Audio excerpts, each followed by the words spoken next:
his master. Haejin is shocked that the Demon Lord can say things like that too and promises him that he won't disappoint him. After that, the Demon Lord thinks the third young lord is interesting, but interest in someone means that he is still in the grasp of the demon. It had been a long time since someone aimed their sword at him, and he saw the traces of the ultimate blade that he managed to master. He then thinks about the legend of the mythical fox that brings war to a nation, and if that legend is true, the one to cause the war must dance with death. The Demon Lord hopes that he understands death better than anyone, and it is almost time to let the war happen. At the same time, at the Heavenly Demon Divine Cult military office, the first guardian asks the general strategist about the Demon Lord's health. Yoseong asks him what he means by his health, and he thinks the only answer he can give is what the Internal Enlightenment Facility master said, and he must have had a rough time. He replies that it's difficult to learn everything about a person from just one meeting. The first guardian says that is why he is asking him, the one with the keenest insight into the cult. Yoseong was happy to hear that the first guardian praised him and asked him why he had asked him about this. He tells him that 2 days ago, the third young lord was summoned by the Demon Lord to the Demon God's palace. The Demon Lord taught him for half a day, and no successor candidate has even received his teachings. Yoseong is shocked to hear that the Demon Lord did that, and he also heard that he opened the Heavenly Demon Weapon Storage for the third young lord. He says that it's not his place to meddle in the succession, and the Demon Lords shall prevail, but he can't stand by while the balance within is disrupted, and he doesn't think they should take sides. Yoseong asks him if he is there to reprimand him, and he replies that he lacks the authority, experience, and wisdom to reprimand him. He is just there as the head of the Guardian Court to express his concerns about the person who is at the peak of the cult's politics.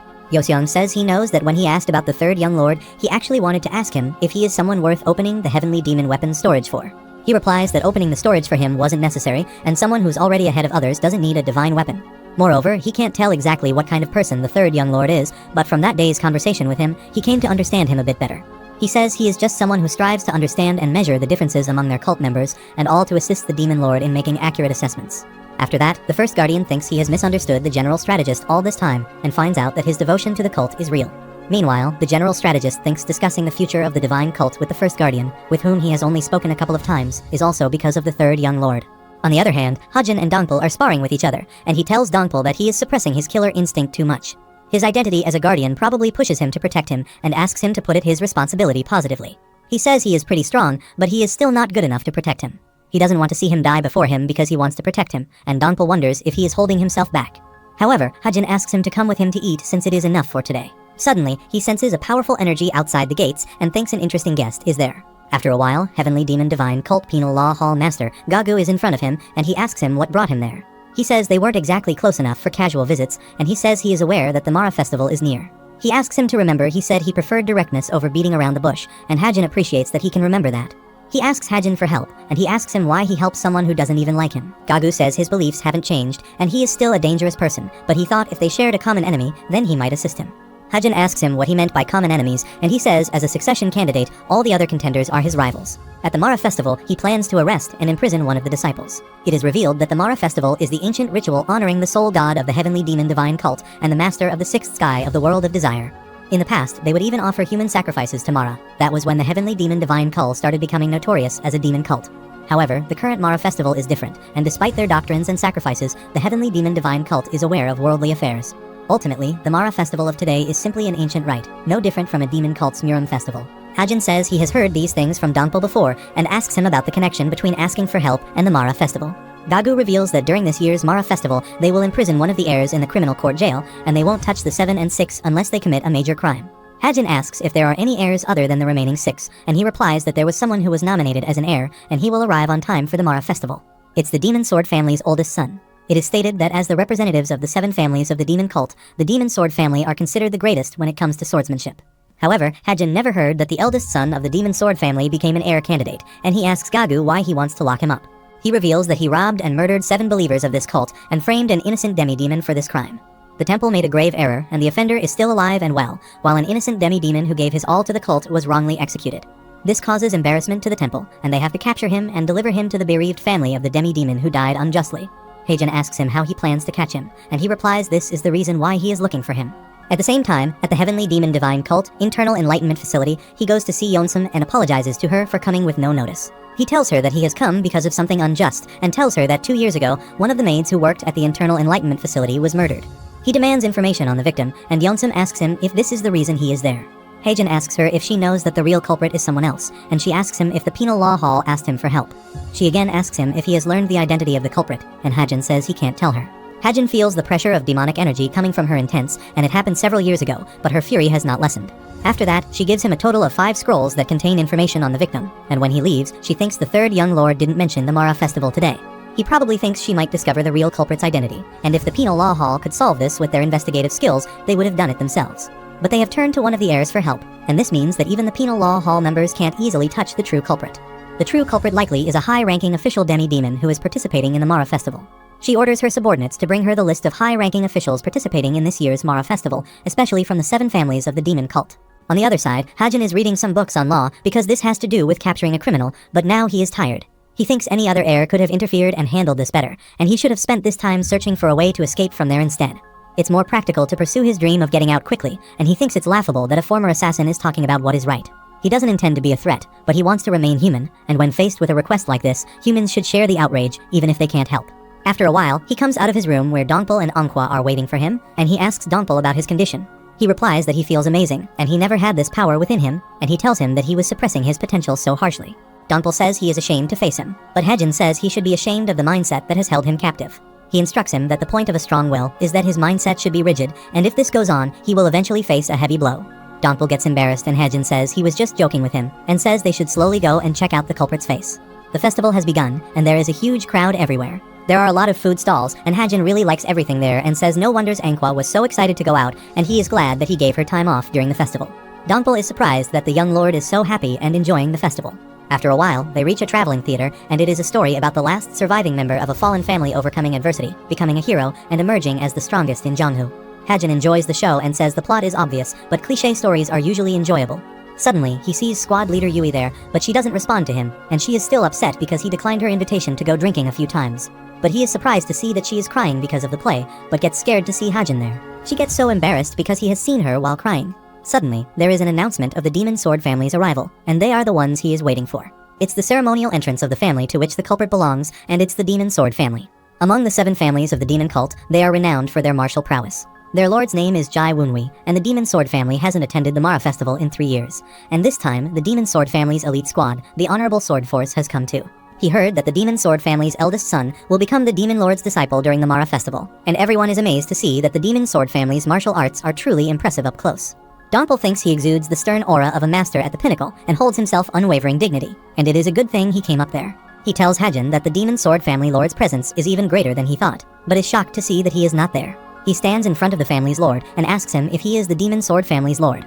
He tells him that a while ago, he got greatly injured and lost his memories, and he might have met him before, but he doesn't have the memories. The lord replies he doesn't know who he is, but he believes that he is well aware of the great disrespect he is showing. Hajin acts shocked and asks him what he has done to disrespect him, and the lord calls him a quite foul-mouthed young man. Hajin says he asked for a reason, but he just called him foul-mouthed, and that is the attitude that uptight old men often show him. He gets furious about this, and the swordsmen he is commanding are radiating immense energy right now, but a tiger won't be intimidated by wolves. On the other hand, the Demon Sword family lord remains composed despite the provocation, and he says he doesn't know why he is being so disrespectful, but he will generously overlook it for now. Hajin says he has come there to ask him a question and asks what he would do if he saw his child commit a despicable crime. The lord stays quiet and Hajin asks him if his question is hard to answer, and he replies that it's his policy to avoid pointless discussions. He releases his demonic energy and says it is the first day of the Mara festival, so he will let this disrespect slide once more move now. His energy is so powerful that people find it difficult to deal with, and it is that sword surge hand technique of the Demon Sword family lord. Dongpul and Yui think it is astonishing how powerful it is, considering he merely used sword energy to amplify the Kai surge with his hand. Hajin asks him to stop his hand technique and to hurry and respond, and the lord is surprised to see that he is perfectly fine, even in the face of his sword surge hand technique. This time, Hajin releases his demonic energy and asks if his question is that hard, and the lord is shocked to see that he is using his martial art in front of him. He hits the ground and breaks it, and asks him to respond to his answer, and the lord is shocked to see his incredible power and force. He wonders who this young man is and what he wants from him. The lord's horse loses its balance and is about to fall, but he flies in the air and asks him how he dares attempt to attack him with his petty martial arts. Hajin observes that he is controlling his descent with just his inner power, and he says if they are talking about who attacked first, then it was him. He just returned the favor and controlled his strength since he didn't manage to touch him. The lord is shocked to see that the splitting of the ground stopped just before the horse's hooves, and he wonders how a young man like him controls his core energy to that extent. It's not as if he used a weapon, or if he is able to control the aftermath of the attack just by advancing, and the boy seems to be a peak expert. He asks Hajin about his identity, but he asks him to answer his question first. The Lord says he has no obligation to answer someone he doesn't know, and Hajin says he did things without thinking, and now that he thinks about it, the Lord again asks him about who he is, and Hajin says he is certainly not someone he can speak to in that tone. In the meantime, Dongpal comes forward and pays his respects to the third young lord, which puts the family lord in a state of shock. They are all shocked to learn about his identity, and Dongpal announces that he has come to escort the dignified third young lord of the cult. Hajin exclaims that his personal guard has revealed his identity. On the other side, at the Heavenly Demon Cult Penal Law Hall, a guard informs Gagu that there is a report that the third young lord and the head of the Demon Sword family are currently at a standoff. Gagu replies there may be an emergency situation, and orders him to send the party members outside without the cult members knowing right now. He wonders if the third young lord was planning to make the first move, and he knew that he was a double-edged sword, but to think that even the handle was bladed. At the same time, the Lord's sons are also surprised to see him, and this is their first time seeing the third young lord in person. The Lord thinks he looks familiar to him, and it must have been just after his facial hair started growing, around the time he was named third young lord, but the difference between the third lord then and now is enormous. Hajin smiles and asks them why they are staring at him, and if there is something on his face, and the Lord with his army greets him and pays their respect to him. Hajin thinks this is a subtle greeting that doesn't show much respect, and the family lord says he didn't realize that he was the third young lord. However, he says as a successor candidate to the divine cult, he has also shown words and actions that deviate from etiquette, and they should act as if nothing happened. Hajin says he is fine with that, and it's not like he is there to pick a fight, but he still hasn't answered his question. The family lord says he will be grateful if he can repeat the question, and Hajin says he can repeat it as many times as he wishes. He asks him how he would react if he were to witness the shameless acts of crime committed by his child. The family lord wonders what his intent is in asking such a question, but at that time, everyone is watching them, and there is nothing good to come from prolonging a conversation with a high-status monkey. He replies that he will definitely follow the laws, and Hajin says the word law is quite ambiguous. He again asks him if that means he will follow the family's laws, and he replies that the laws of his family are stricter than those of any other family, and if such a moment ever comes, he will hold the child accountable for the crime without hesitation. Hajin asks him if he should assume that since he is his child, he will be held even more strictly accountable for his crimes. He thinks he is exaggerating it, but he can't just argue with him because so many people are watching. However, he replies that he will act according to the law, and asks him how he can call himself the head of the family even if he can't control his own child. He believes that his children and, of course, other members of the demonic cult would never act shamelessly. Hajin thinks these words reflect his pride as the head of the demonic sword family, and he can at least hear the sincerity in these words. He apologizes to him for holding him up, congratulates him on entering the divine cult, and asks them to move from there. He then apologizes to the eldest son of the demonic sword family, Jai Kanghyun, and the third son, Jai Younghyun. He observes their eyes, and they view him as an eyesore, and he thinks they can't do anything, even when they give him those looks. After that, Dongpal says the head of the demonic sword family was impressive, but the Kai path of the eldest son, Jai Kanghyun, wasn't bad either. Hajin says that Guy has a murderous aura, and it's not the kind he would get from a war zone. Otherwise, the aura wouldn't be so vivid or so thick, and he is sure that he probably killed a person every day, if not every other day, because it's the aura of someone who has killed a person who didn't resist. Dongpal says if he did kill someone every other day, that would be a huge amount, and the head of the demonic sword family didn't seem to notice it at all. However, he observes that the more suspicious one is not Jai Kanghyun, but the third son, Jai Younghyun. A young kid like him is hiding such ridiculous strength. He feels a fragment of secret power that can be felt with the sense completed with the help of Leech and Sang's ninefold demonic arts. He feels that Jai Younghyun's internal power is equal to, if not greater than, his, and Hajin thinks things are starting to get more interesting. After that, they go to a restaurant, and Yui is still jealous of Dongpal because Hajin gave him a sword. He asks her why the young lord would give her a treasure weapon, and what she has done for the sake of the young lord. She replies that she didn't expect the young lord to be like that, and this is not how human relationships work. She asks him why there is discrimination against her. She starts crying and says it's not just some regular treasured sword, but one of the 5 great demonic swords of the divine cult, the Silent King sword. She says it's such a waste for the great amount of demonic aura sleeping within the sword to be held by a yellow toad, and this is a sword that recognizes its owner. She cries that a guy like him will never be able to demonstrate the true value of this sword, even if he trains his entire life. People in the restaurants are watching them surprisingly, and a mysterious person is watching them from a corner. Meanwhile, Dongpal gets up and says he should hurry and return before the castle gates close since it's already dark out there. Engwa calls him from behind and asks him to escort her, and she tries to get Yui up, but she is so much drunk and is crying for the weapon. She again repeats the stuff like he only favors Dongpi, and there are many good things related to her if he looks carefully. Suddenly, she observes so much demonic and murderous aura from that person. On the other hand, Hajin goes to see the Penal Law Hall Master, and tells him that he was able to confirm one thing. The head replies in front of all those people that he will hold his children to even stricter standards. He is sure that the Lord wouldn't thoughtlessly say such things as the head of the demonic sword family, and he wouldn't be able to cover blatantly for the real criminal, even if he wanted to with so many watching because he would lose face. He exclaims that respect is the key to determining the rise and fall of power, and he doesn't believe that the head of the demonic sword family is foolish enough to sacrifice his family just for the sake of his eldest son. Gagu says he understands his reasoning, but that comes after catching the real criminal, and if they push too hard without any evidence, the angered sword of the head of the demonic sword family will be aimed at them. Hajin leaves saying his plan will work out somehow, and Gagu asks him what he wants in this case. Hajin asks him why he is asking that out of the blue, and Gagu says when he first met him, he had thought that he had no interest in the divine cult. He says that it was odd to be chosen as his disciple, and asks him how he could not have even a trace of ambition, and Hajin replies that he is overestimating him. Gagu reveals that he notices that he speaks like the people from the righteous faction, and ambition to reach a higher place isn't the thirst for power the essence of a demon. Hajin gets surprised at his prediction and says ambition only makes life harder, and he just wants to eat well, poop well, and sleep well. Gagu asks him why he didn't reject his request, and if he had said just one word of rejection, and he wouldn't be in this predicament. He has come to realize why he finds it dangerous and inexplicably unsettling. He states that the third young lord isn't a person that suits this cult, and Hajin is shocked to hear this. He tells him that tomorrow is when high-ranking members of the demonic martial factions pay their respects to the demon lord. After the ancestral rites, there's a competition to determine the future of the demonic Miram faction. There will also be reports on all the recent unpleasant incidents, and the incident where the great elder of the righteous Heavenly Alliance died will be discussed too. Hajin asks him if he has captured him if he knows already, and if it isn't a crime to leave the cult without permission. Gagu replies that the demon lord didn't wish for it because he looks favorable upon him, and he wouldn't want him captured by the penal law hall. However, it doesn't mean he would specifically order him not to capture him, and he let him go knowing the great crime he committed.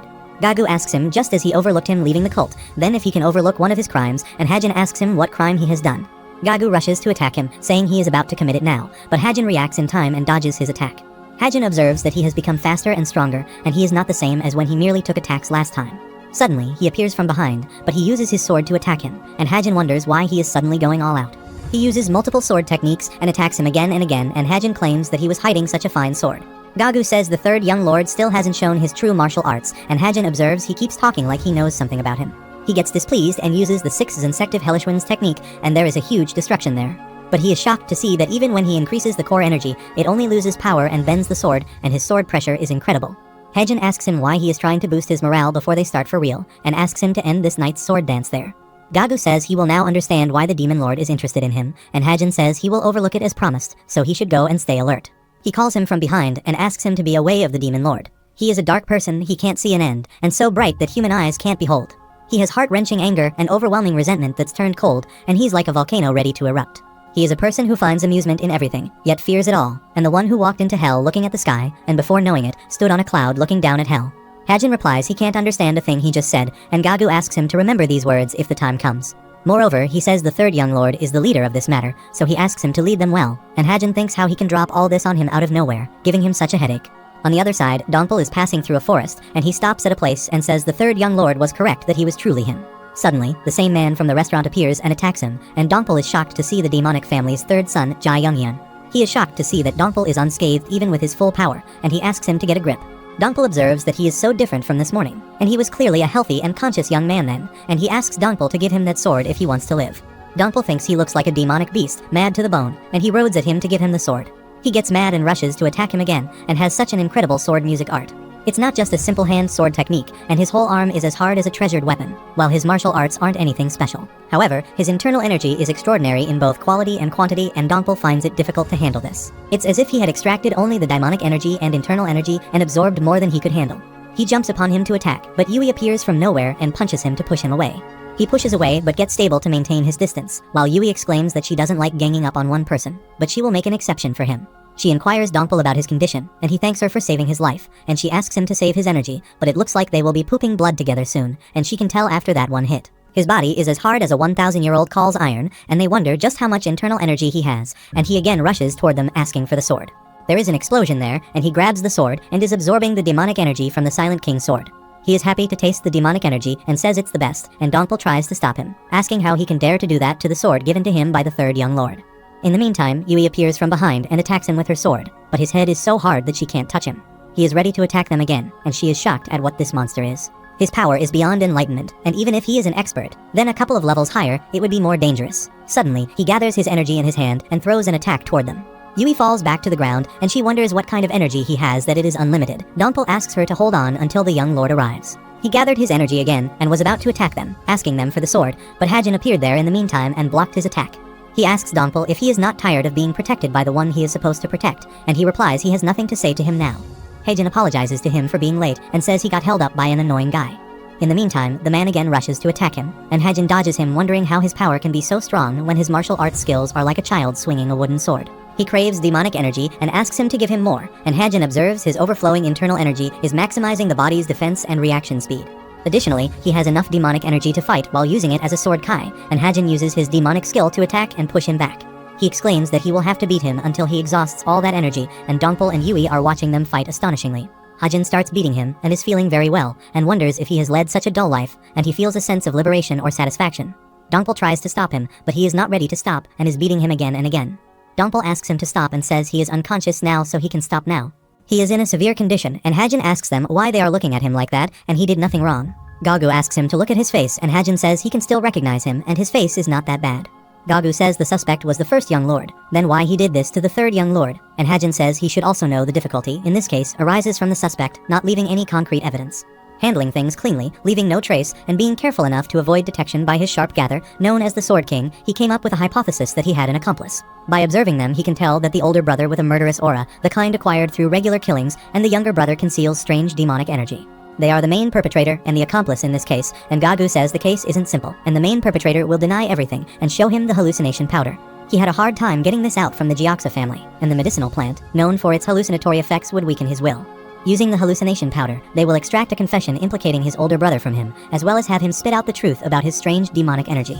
The demonic energy in his body surely comes from the people he has killed, and he became more certain when he saw him attacking him wildly, driven by the demonic energy from the Silent King's sword. However, if these two confess and are sent to the penal law hall, it will all be in vain if that one person doesn't agree. Hajin says he needs to visit the last person who can resolve this issue. After a while, the sword family's lord is in his residence drinking the divine cult tea.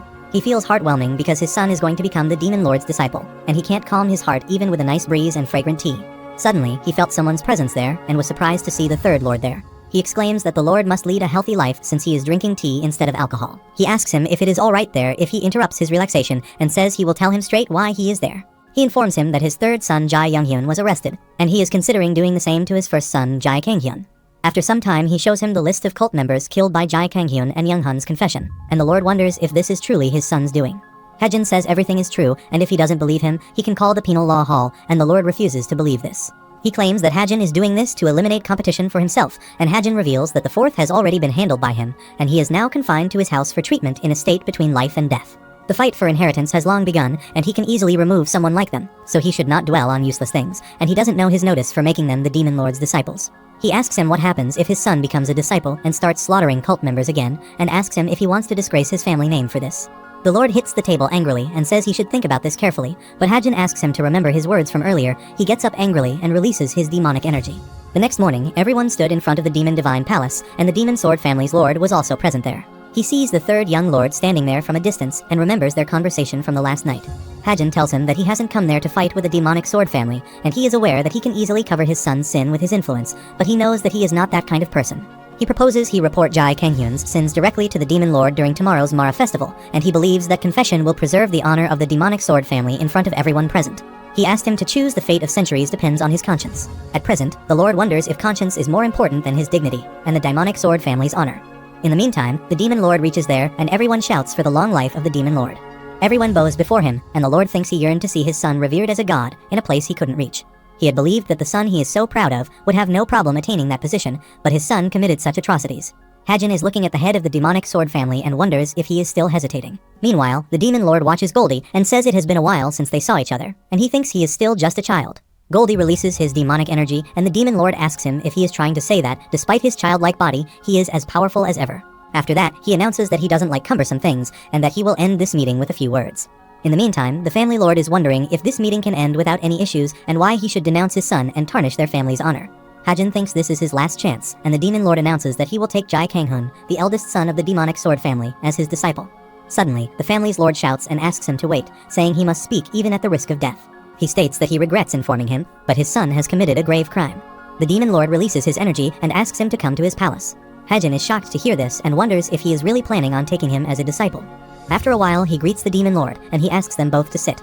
He asks Hajin if he needs a glass, but he refuses by saying he is just fine, and the family's lord wonders how he dares to refuse the demon lord's alcohol. He then calls the family lord and says he has shown bravery, and it mustn't have been easy to do such a thing in front of so many. He asks him to release his energy and asks how he wants to handle this, and he replies that though he is his son, he feels that it's out of his hands now that he's his disciple.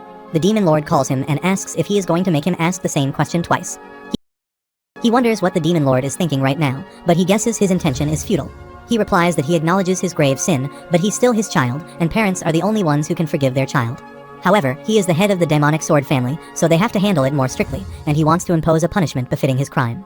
The demon lord again inquires about his intentions, and he agrees that the child has become his disciple and is beyond his reach. But he doesn't want to ignore his words, and he will discreetly handle him himself. He gives him a bottle of alcohol as a reward, and the family's honor bows before him to thank him for his kindness. The demon lord gets up and asks the third young lord to follow him, and asks him if he sought out the head of the demonic family himself. He asks him the reason for him getting involved in this matter, while Hajin stays quiet and doesn't answer his question. Hajin shockingly wonders if the demon lord already knew everything. He starts walking, while Hajin follows him and says he doesn't need to get involved in this matter. Hajin replies that he wanted to resolve the matter, but the demon lord questions why he wanted to do that. Hajin replies that there is no reason for this, but it was something he felt he had to do, and more precisely, his instinct prompted him to do so. The demon lord really likes his honest response and says he would have been disappointed if he had given him a string of excuses. Hajin is surprised at his reply and asks him for permission to ask a question. He asks him why he allowed him to proceed despite knowing his actions. He exclaims that a demon cult member died for a sin he didn't commit, and he prayed for him until his last breath. The demon lord questions him why he didn't intervene, knowing who the true culprit was, and the answer lies in his statement. Hajin doesn't understand what he is trying to say, but the demon lord doesn't care about the validations. He adds that his rules apply to these demon cult members. Until his end, he prayed for him, and he never hoped that the demon lord would vindicate him or give him a peaceful afterlife. At his last moments, he desired that his god, the god he served all his life, remember him. The demon lord is at the point that expecting something in return for loyalty and devotion isn't pure. And the man who died wasn't bothered by being framed. His thoughts, driven by pure devotion, were solely of him.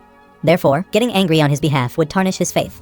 This is the reason the demon lord is regarded as a god. Hajin is still unable to understand why he called himself a god.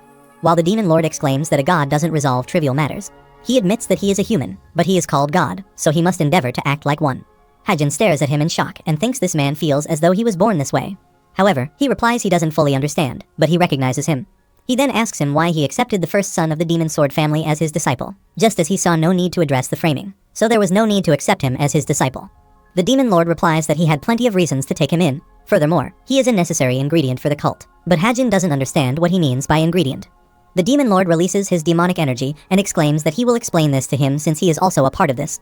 He shows him a number of boxes and asks if he recognizes them, and he must, since he was there as well. Hajin acknowledges them as the items young Ilryong confiscated from them during the delivery squad mission. He is shocked to learn that the demon lord was aware of his departure from the cult and his activities all along. The demon lord reveals that these herbs weren't gathered to create a miracle medicine, but are meant for eradicating, seizing, and annihilating. He also states that he will test all these herbs on the first son of the demon sword family. He aims to test the robustness of his core energy, the clarity of his consciousness, and the extent of his greed. Then he will obliterate his humanity. If the experiment fails, then he will be discarded. Hajin shockingly asks him if he agrees to take him in for this purpose from the beginning. He replies that it was the wish of the demon sword family's patriarch, but if he hadn't requested, then he would have experimented on himself. However, he is relieved that the first son of the demon sword family is a criminal burdened with grave sins as a test subject. Hajin asks him what he will do after the experiment concludes, and the demon lord replies that he will decide about this later. However, he doubts that a fish, once cooked, can swim again in the sea. Hajin is shocked to hear this and thinks it may be a just retribution for his deeds, but his end sounds horrendous. Hajin then looks toward the demon lord and hopes that his experiment fails. The demon lord looks behind, surprisingly, but he continues to talk and exclaims that the first son is guilty of raping and murdering 7 members of the divine cult and likely many civilians. Neither execution nor a cruel experiment seems sufficient for his crimes, but it's better if the experiment fails, and he's left to suffer endlessly in a shattered mind and body. He angrily hopes that his remaining hope is for death. The demon lord looks at him and thinks he is getting closer. When he first encountered the third young master in the demonic judgment pavilion, all he sensed from him was death.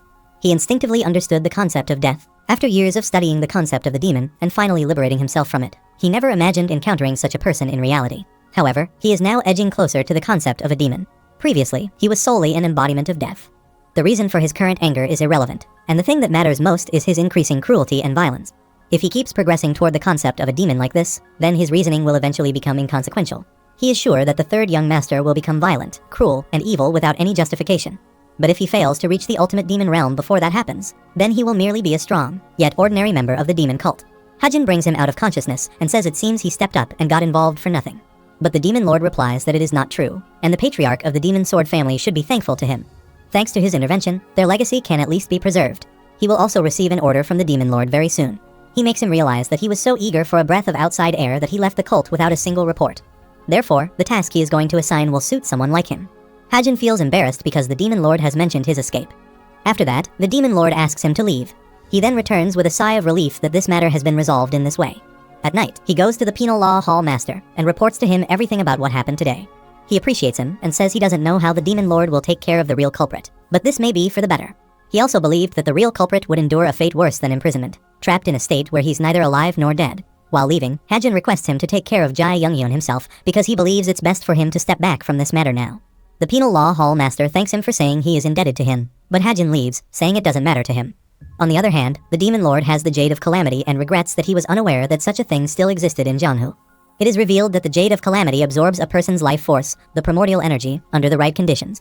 The essence absorbing demonic arts that Jae Kanghyun and Jae Younghyun used to harm others functions similarly to the Jade of Calamity, but the Jade's power is vastly superior. Its side effects are fatal, deterring anyone from attempting to master it. Therefore, Jae Kanghyun had his brother learn the essence absorbing demonic arts instead. His plan, presumably, was to have Jae Younghyun absorb the demonic energy, which he would later claim for himself. However, the side effects of the arts caused Jae Younghyun to lose control over his insatiable craving for demonic energy. Ultimately, he sought the Silent King sword in the heavenly demon weapon storage, aiming to absorb the immense demonic energy sealed within it. The demon lord smiles and thinks the third young lord has been aiding him in many ways. At the same time, Hajin meditates on his mana and thinks about his anger, which nearly blinds his rationality when he confronts the demon lord. It was the same during his battle with Jae Younghyun. With the passage of time, he is growing more violent and rough. His rage always causes him suffering, as it refuses to subside, considering his past actions. He has the essence of a demon surrounding him from all sides. After some time, he gets up, thinking the demon lord, Lee Chun-sang, has continually surpassed his expectations. He opens a martial arts script that consists of merely 200 characters. He thinks the demon lord can't even grasp the essence of demonic arts, yet he discerned the gaps in the technique solely from the demonic energy he released and his display of power. He reads the script and thinks the demon lord's insight was remarkable. But what is more important is that he even panned this to rectify the technique's shortcomings. He tears the script and thinks he has completed the Dark Shadow Demon's art because of the demon lord. The martial art is perfect, and there is nothing more to add or remove. He thinks he must elevate his dignity to reflect the majesty of the martial arts that allegedly opened the gateway to hell. He burns the manuscript, the final words of which are 9-depth mastery. Therefore, he named the martial arts technique the 9-depth demon arts. The next morning, the demon lord calls the general strategist to his chamber. He is surprised to see that the demon lord is drawing an orchid today. The demon lord calls him and asks if the preparations are complete, and he replies with yes. The demon lord continues to paint and says that smaller cats often follow when a tiger hunts its prey, hoping for scraps. He asks him what his plan is for them. The general strategist replies that they should leave them be, but the demon lord says they are not to be underestimated, and there may be consequences. The general strategist suggests they should send a tiger to eliminate all those smaller cats. The demon lord asks who will be most suitable for that, and he replies that he should ideally send a senate, but the demon lord is against them. He smiles and suggests that they should dispatch a few from among the top 10 of the 108 demon generals. The demon lord replies that it's impossible because they have important tasks, and he plans to send some to the Northern Sea soon. The general strategist, surprisingly, asks if he is finally taking that step. The demon lord replies that he has found an appropriate individual for this task and tells him the name of the third young lord. The general strategist excitedly replies that he is an individual who has been causing quite a stir lately, but has also demonstrated formidable skills. The demon lord gives him an envelope and orders him to give it to the third young lord. He smiles and replies that he will entrust this task to the third young lord. On the other hand, Hajin fights with Donpul, who falls to the ground forcefully. He appreciates him, saying he is improving every day. Donpul gets up and thanks him for the appreciation. Hajin observes that Donpul didn't use his heart-wrenching sword or the return to the heavens sword and opted for stabbing techniques over slicing, indicating that he is learning very fast. Donpul is now ready to attack him and warns Hajin before attacking. Hajin is shocked to see that he swings his sword from a distance that won't reach him. He then attacks from the front and strikes against the many rocks in front of him. Hajin observes that he didn't imbue it with sword aura, and it's also slow. Hajin blocks his attack with his sword and asks him what he is doing. Hajin can feel his sword's pressure too much, and it feels like its weight is 600 kilograms. But he successfully pushes him away because a simple attack like this won't be enough to take him down. However, this time Donpul moves really fast and approaches him in no time. This time, he is aiming for his solar plexus. It's too late to use the dragon scale blade, so Hajin decides to block his attack with the Seven Knights blade instead. He blocks his attack, and soon after, Donpul spits blood because he has become seriously injured. He moves back and sits on the ground. Hajin explains this is the price of taking the full impact of the blade's shock. He will now imbue his Mingmen with demonic energy. He asks Donpul how he came up with that strategy. He replies that he came up with the strategy when he realized he would never land a hit with mere speed and strength. So, he decided to maximize his strengths in martial arts to enhance his efficiency. Hajin appreciates him for his thinking, but he didn't think a simple attack would do much. Donpul confesses that he got a clue from his martial arts, and Hajin is surprised when he takes the name of the ninefold resilient calamity blade technique. In his technique, after the powerful blade storm comes the flames, then the icy wind, which is the pinnacle of martial arts. What made the wind of ice and snow even more terrifying was that they had used an extreme yang art right before that. Hajin asks him if he alternated a blunt attack with a swift one. Donpul replies with yes, but he is disappointed that his strength was too overwhelming for him again. Hajin calls him an idiot because he failed to see his own brilliance, as this is the first time since they have met, and he is impressed solely by the martial arts. He tries to persuade him, saying innovative thinking is just as crucial as diligent effort. Such innovation stems from creativity, and creativity can only be put to good use if one knows oneself. Dongpul is surprised at his comments, and Hajin continues to say his understanding of his strengths in martial arts led him to this strategy. Hajin asks him if he knows what their technique is and reveals that this is called enlightenment. It is said that enlightenment isn't just about sudden revelations. Consistent effort and relentless practice also lead to enlightenment. Hajin is really impressed by him, but his body isn't quite trained to execute such tactics yet. He looks at him and says he's trained well so far, but if his body can't handle it, then it's not because he trained wrong. It's because the limitations lie within the martial arts they are learning. Dongpul doesn't understand what he is saying, but he continues to listen to him quietly. After that, Hajin comes to his library and finds a book titled Vajra Yaksha Demonic Arts. He has read this name before and knows that it is associated with Dhritarashtra, but only in Buddhist contexts. He wonders why a demonic art is named after that. However, he finds this book perfect for Dongpul.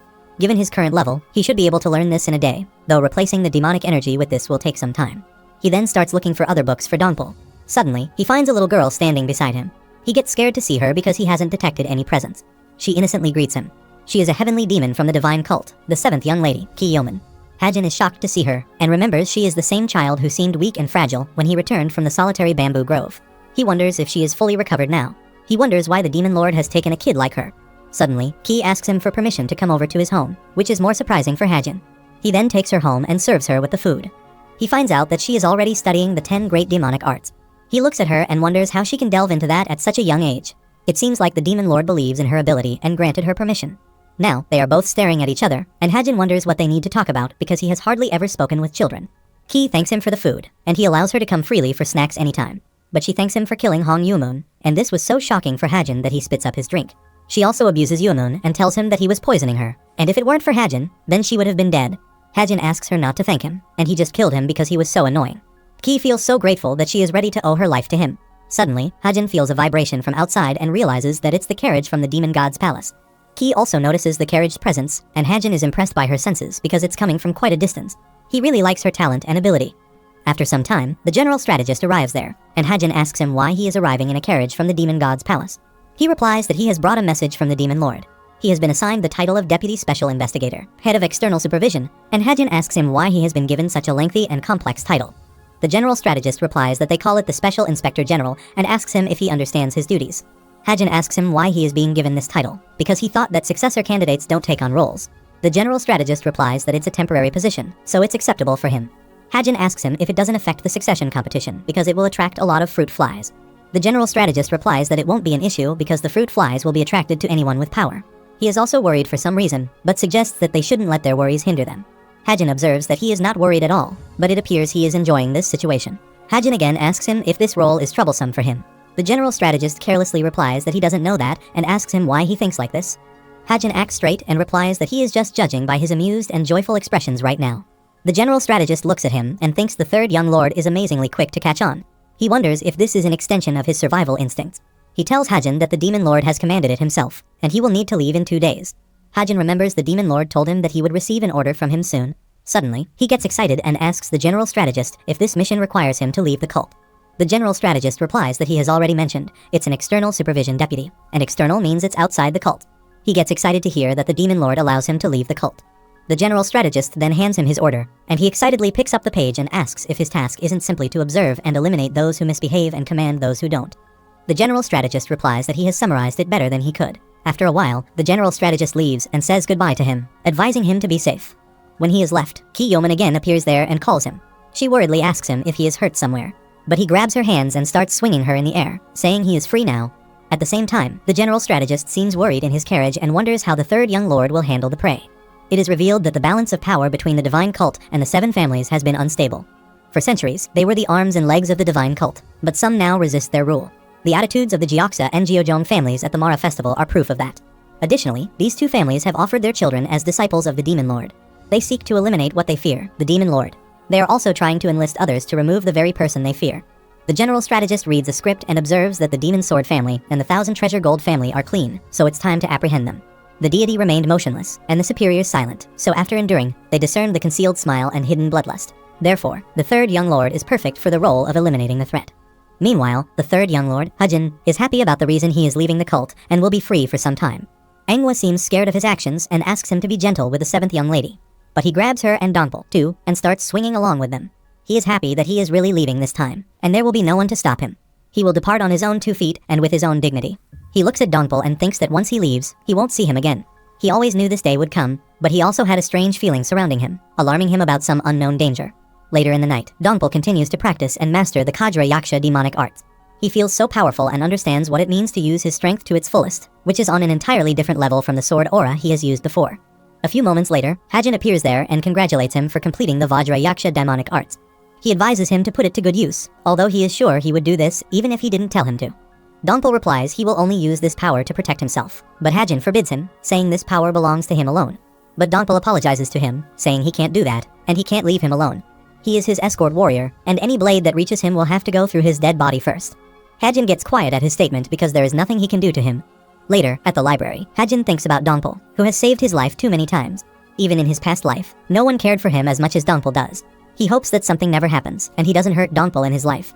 He creates an imaginary situation where if Dongpul tries to stop him from leaving the cult, then he has to kill him. He thinks a true warrior can't be burdened by excessive love for others, and they must sacrifice many things for what they truly desire. He then looks toward Anghwa, who is cleaning the lawn, and wonders when he became so sentimental. He had planned to teach Anghwa some proper martial arts before leaving. Meanwhile, Goldie appears behind him and jumps into his hands. He is happy that there is someone he won't have to leave, and tells Goldie that he can always return there if he changes his mind. The escape from the divine cult that he longed for is just ahead, yet he doesn't feel good. On the other side, somewhere, the Berserk Demon squad leader is fighting with many boys all alone, and has defeated them all.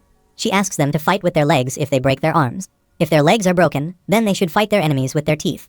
She continues to hit them all and asks them to put their all into this fight, but they are so weak compared to her, and she knocks them down easily. After some time, all of them are lying on the ground, and she ends today's training. A doctor appears behind her and asks her to get treated because she is seriously injured. She ignores him and orders him to look for the other guys. She heads toward her tent, mumbling that she can't do this anymore. She knows every moment is a learning opportunity, but sparring with less skilled opponents isn't helping her improve. She thinks the third young lord must be looking for her. She enters the tent, wishing that there may be a mission for her. The Penal Law Hall Master is already present there and is waiting for her. The squad leader asks him if he is the Penal Law Hall Master, and he replies that he has a mission perfect for the Berserk Demon squad. She gets happy at the mission's name and immediately replies with yes. The next morning, Hajin is ready to leave for the mission. While leaving, he gives Anghwa a book with a saying that her internalization of power is stable, but not outstanding. Therefore, he has prepared this for her. Anghwa is surprised to take a martial arts book from him, while Hajin says he would have guided her if he had the time. He is annotating it for easier understanding, and it will make it easier for her to learn from the book. He continues to talk, but Anghwa looks at the book written by her young master, which is for her eyes only, with an emotional expression. She emotionally asks him if he can't give this mission to someone else. Hajin looks at her in shock and wonders if she knows he won't return to the cult. However, he advises her not to skip meals just because she doesn't have anyone to cook for. He then comes outside the house, where the leader of the Berserk Demon squad, Yui Hongron, is waiting for him, and greets him as soon as he appears there. She greets him with his new External Supervision Deputy Special Investigative Head title. She is present with her squad, and they greet him after their leader. Hajin has the badge of his new post, Divine Cult Inspector General, on his shoulders. After that, they set out on the journey. A few hours later, Hongron informs him that, considering the carriage speed, they should reach the Jiaxa family in 5 days. If they take more breaks than planned, it may take an extra day or two. Hajin is lost in thought and wonders why he has a strange feeling around him when he finally gets the freedom he has yearned for. He feels so uncomfortable, and his heightened senses are all on high alert. They are more intense than when he was trapped in the inescapable net formation of the Righteous Heavenly Alliance and the Steel Blood Fortress, or when he encountered Lee Chen-sang, the Demon Lord. He closes his eyes tightly, and his hands are also shaking. He thinks about everyone he has met so far, and wonders if there is something he has overlooked. Suddenly, Hongron calls him and asks if he is okay because he is sweating profusely. He asks them not to worry about him because he was just thinking about something. At night, they stay at a deserted place to spend the night. Dongpul tells Hongron that the young master wants to be on his own for a while. She is worried about the third young lord, and asks Dongpul if he knows something since he is closer to him than her. Dongpul doesn't know anything and assumes that it must be the pressure of the mission. Suddenly, Hajin appears behind them and says their concern is so touching that it's almost making him tear up. They get scared of his sudden arrival, and Hongron says he should have at least let them know that he is approaching because his stealth techniques are terrifying. He ignores them and asks them to give him some food. After some time, they sit around the fire, and Hongyeon observes he is eating like it's his finest meal. Hajin replies he has had far worse meals before, so this is practically a delicacy. She offers him some alcohol, and Hajin takes it from him and takes a sip. He then says she was so eager for this mission, even though it's usually a task for the Penal Law Hall Master, and she even brought alcohol. Hongron replies that this alcohol is meant to celebrate after the mission, and he is allowed to have only a tiny sip. He ignores her and takes another sip. Dongpul calls Hongron and asks her permission to sip. However, she refuses, saying there is none for him. A few days later, they reach outside the Jiaxa family and ask them to open the gate since they are from the Divine Cult Inspector Squad. A man replies that they are in the middle of construction, so they can't accommodate everyone and will take the guards elsewhere. He is the second patriarch of the Jiaxa family, Hong Sang-ho. He only allows the inspector to come along with him. Hongron tries to resist his decision, but Hajin stops him and calls Hong Sang-ho, asking if he is the patriarch. He declines and says he is the second patriarch. Hajin asks him if he is the second patriarch, then inquires about the whereabouts of the first patriarch. He can feel that they are brazenly excusing demonic energy. He then calls Hongron and says they haven't shown basic respect, so she needs to write that there is nothing to report because they look down on the divine cult. He exclaims that they won't waste their time and move on to the Gijong family. The second patriarch looks at them angrily but doesn't say anything. Hajin turns behind while saying exactly what transpired, and it's clear they don't respect the divine cult as they attempted to separate them from the guards under the guise of construction. Suddenly, Hong Sang-ho calls him from behind and respectfully asks him to calm down. He calls him by the name of Mr. Inspector, and Hajin observes that he is refusing to call him by the official title. He calls Hajin and says he hasn't even listened to their side of the story yet. He asks him what kind of situation justifies severing ties midway and allowing him to handle matters at his own discretion. Hajin turns around and says it's his way, and there is no reason for him to stay there after being greeted with such aggressive demonic energy. He calls Hong Sang-ho and asks if he wants to say and talk if he were in his place. Hong Sang-ho is surprised at his straightforwardness and thinks he knew that he was the Demon Lord's disciple, but he has quite a mouth. He then apologizes to Hajin, saying they had just concluded their training and that the subordinates hadn't controlled their demonic energy properly. Hajin looks at him angrily and says he doesn't like the look in his eyes and asks him to stop his excuses. He also holds his sword in his hand and asks if he is undermining the Demon Lord now. Hong Sang-ho becomes scared by his expression and hurriedly tries to clarify things to him. Hajin made him realize that he had just called him Mr. Inspector and asked if he knew whom he was representing at the moment. Hong Sang-ho remains quiet, but Hajin angrily releases his demonic energy and demands that he answer his question. Hong Sang-ho knows the answer is the Demon Lord, but if he takes his name, then it will be troublesome for them. Hajin now shouts at him and asks for an answer. He releases so much demonic energy that they all get scared of him. Hong Sang-ho is shocked at his demonic energy and can barely stay standing. He answers with the name of the Demon Lord, and Hajin says they will try to introduce themselves again. He asks Hong Sang-ho to introduce first. He replies that he is the second patriarch of the Jiaxa family, and it is an honor to be in his presence. This time, he calls him the Inspector General, and Hong Sang-ho keeps his eyes lowered, apologizing to him, saying that the residence is currently under construction and therefore lacks the capacity to accommodate so many guard squads. Therefore, they have arranged a temporary resting location for them and requested Hajin to proceed inside. They will guide the remaining squads to an alternative temporary residence. Hajin calls Hongron and asks if she will go to the temporary residence, but she probably won't be as comfortable because they built the place just for a short period of use. Hong Sang-ho is shocked to learn that the woman, who appears to be barely in her 30s, is the infamous leader of the Berserk Demon Squad. She smiles and replies that she will behave well.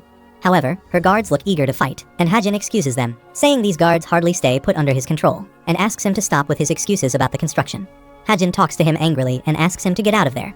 He shouts at him so intensely that the demonic energy passes through the doors and burns everything.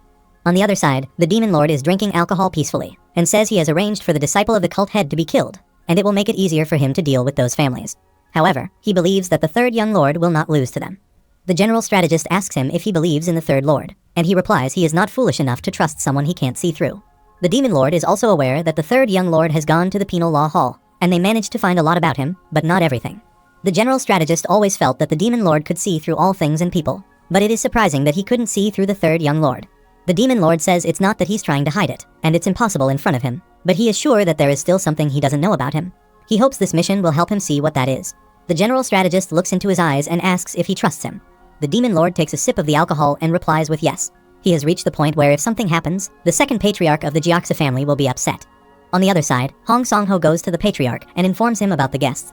The first patriarch, Hong Quan, asks him where he took the people from the divine cult, and Sang-ho replies that they were all taken to the Dragon Contemplation Pavilion. The patriarch becomes angry and asks him how he managed to force his way into the residence past the second in command of the family. Hong Sang-ho seems scared of him and replies that the third young lord seems a difficult opponent to deal with. The patriarch pours the drink into his cup and says he didn't expect the second patriarch to be concerned about a kid like him. Hong Sang-ho claims to be a disciple handpicked by the Demon Lord, and although he may be young, that doesn't make him an easy opponent. The patriarch replies he is not underestimating him, but he just doesn't seem like someone he needs to worry about. He asks Hong Sang-ho not to get nervous, and the rumors they have heard about the third young lord are great, and this is for certain. He points to his head and says that when someone is talented in martial arts, they are likely to be unintelligent. He is confident that his shrewdness is hard to overcome, given his extensive experience. He also asks him to tell everyone that he is recovering from an illness, and that he will officially invite them to dinner. Later, he thinks he is also curious about the third young lord. A lady appears and says he's someone who has ruined his son, and asks him if he isn't mad. On the other side, Hajin is somewhere and thinks he has been there once before when he had to assassinate the head of the Gyeoksa family's best squad. It's still as luxurious as ever. At first, he became involved with Hong Yuamoon, coincidentally enough, and they had a rather ill-fated relationship. He then finds Goldie behind him, asks where he has been, and invites him to come along with him, promising to give him some food. Suddenly, he feels a familiar and unpleasant presence, and wonders if he knows that approaching person. After a while, Hong Yuamoon's younger sister, Hong Yorin, appears there and asks him for a talk. After a while, they sit on a table for tea, and she asks him about his fox, and Hajin replies that it's his friend. She finds it interesting that the third young lord of the heavenly demon divine cult keeps a fox as a friend.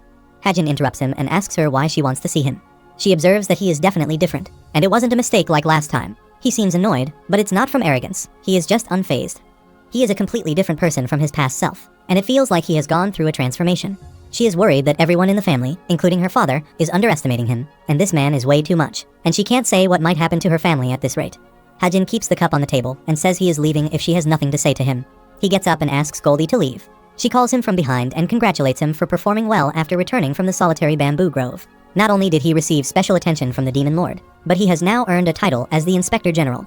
Hajin turns around and asks what she is trying to do, or if she wants to spit in the face of the guy who wrecked her brother. Yorin replies that she is not angry at him because she didn't even like her brother, and now she wants to thank him for that. Hajin replies he doesn't know the reason why she hates her brother, but he was her brother, and the very person who almost killed his family member is in front of her, but she still wants to thank him. Yorin replies that he was nothing more than a hurdle in her path. More precisely, he was a wall she couldn't climb through. He calls her brother garbage, but didn't hesitate while wielding a sword. She makes her angry, saying her brother was better than someone like her, who leeches off others instead of fighting due to fear, despite having dreams, and that he was not such an idiot as to deserve to be jeered at by someone like her. Hajin was about to leave when she called out to him from behind and said she wanted to warn him that, whether he wanted to find corruption or not, by taking on this job, he should know how to bow down to a person if there was something he wanted. Without turning his face, Hajin replies that he can judge who is worthy of bowing down or not, since he is quite sociable after all. He also calls her unworthy of bowing down, and it's amusing that she's the last one in this family. Yorin is shocked at his straightforwardness, while Hajin warns her, saying she has the courage to pull something by meeting him. He looks at her and warns her to stop playing tricks in front of him if she really values her family. After some time, he notices that Goldie is feeling sick. He has only been sleeping since they got there, and won't even eat anything. In the meantime, Dongpul and Hongryun appear there, and inform him that the preparations are complete, and the Patriarch and the higher-ups will be attending the banquet tonight. Dongpul says they are here under direct orders from the cult, so it should be easy for them to steer the mood. But Hajin has a different point of view because, at the very beginning, they tried to split him up from the Berserk Demon Squad. They tried to isolate him in a place he is foreign to, and he is sure they will continue to try to play their little vindictive tricks. Dongpul asks him if he really thinks they will do something unexpected, and he replies with yes. However, he asks them not to worry about what they might do, and they should leave for the banquet. Hongryun asks him if they are allowed to attend the banquet, as they have only been invited. Hajin asks them to come along with him because it's a mission.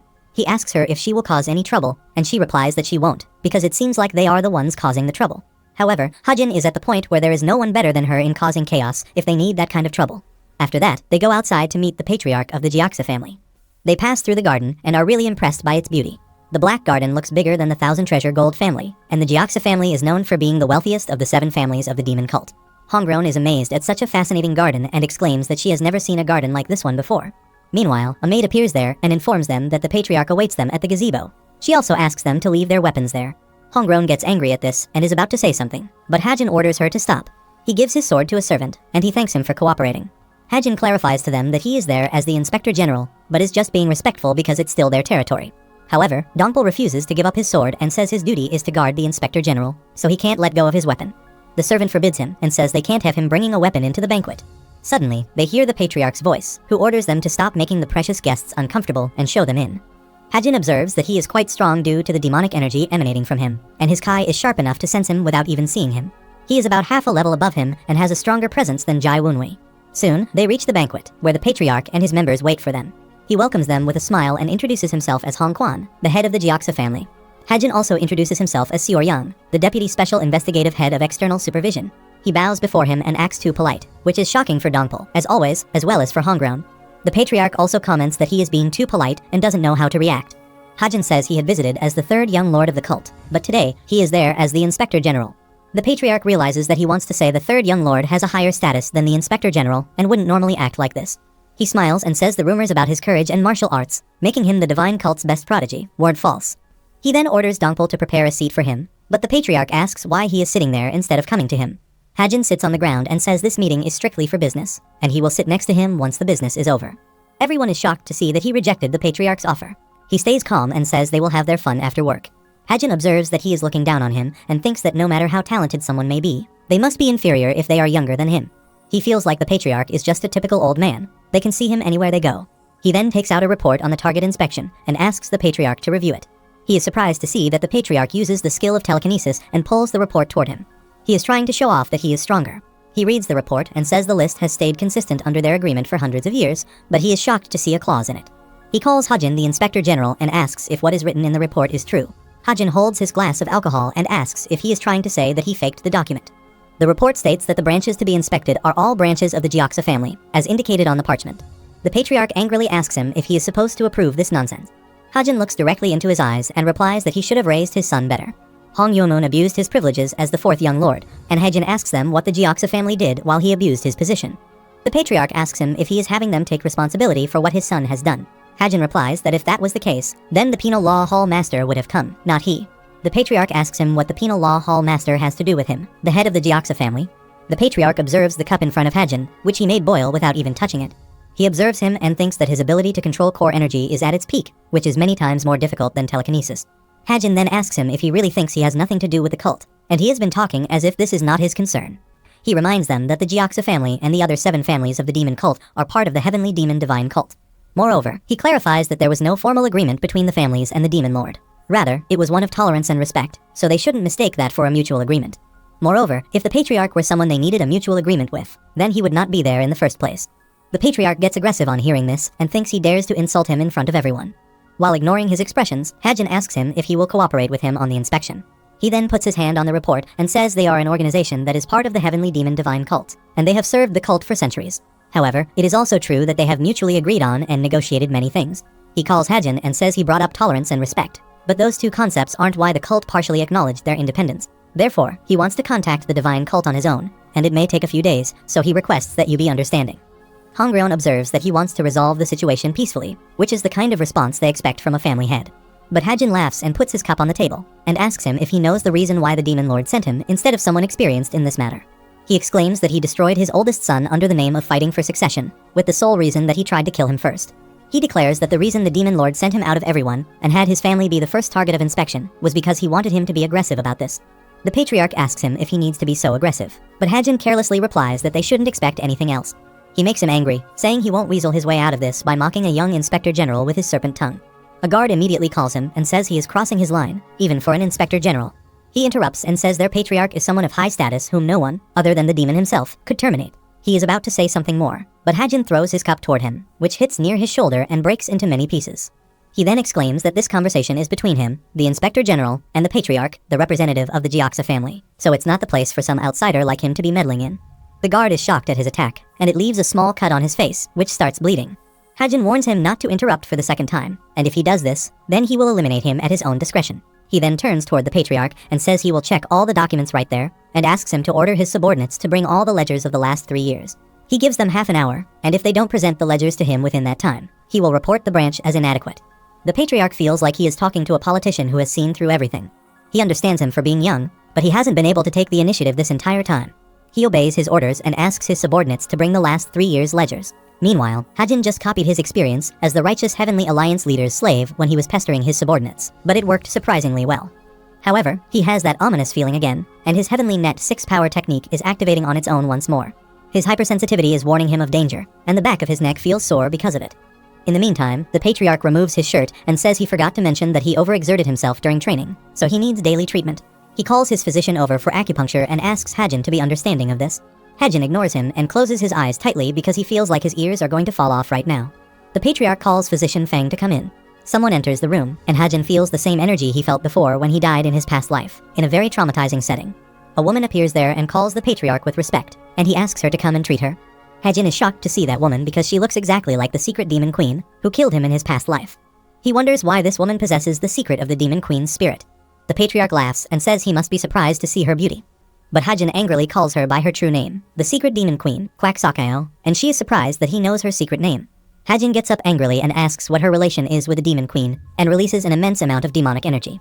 On the other side, the guards go to the Hong Songho, the second patriarch, and tell him that they have been ordered to bring all the ledgers of the last 3 years. He wipes his blood and tells him that the Inspector General emphasized that their clan is a part of the divine cult. He gets angry on hearing this and says he will have to deal with that Inspector General himself after this is over. Suddenly, they hear an explosion sound from the banquet hall, and a huge fire has also broken out. They shockingly look toward that side, wondering what this explosion was. Hong Song-ho wonders if it is the Inspector General's doing, and orders the guards to gather all the clan's martial artists in the back garden of his room. At the same time, there is immense destruction in the hall. Hongron doesn't understand why the young master is acting out all of a sudden, and asks Dongpul if he knows something. Dongpul replies he doesn't know either, but if those 4 elders join the fight, then a battle will surely break out, and it won't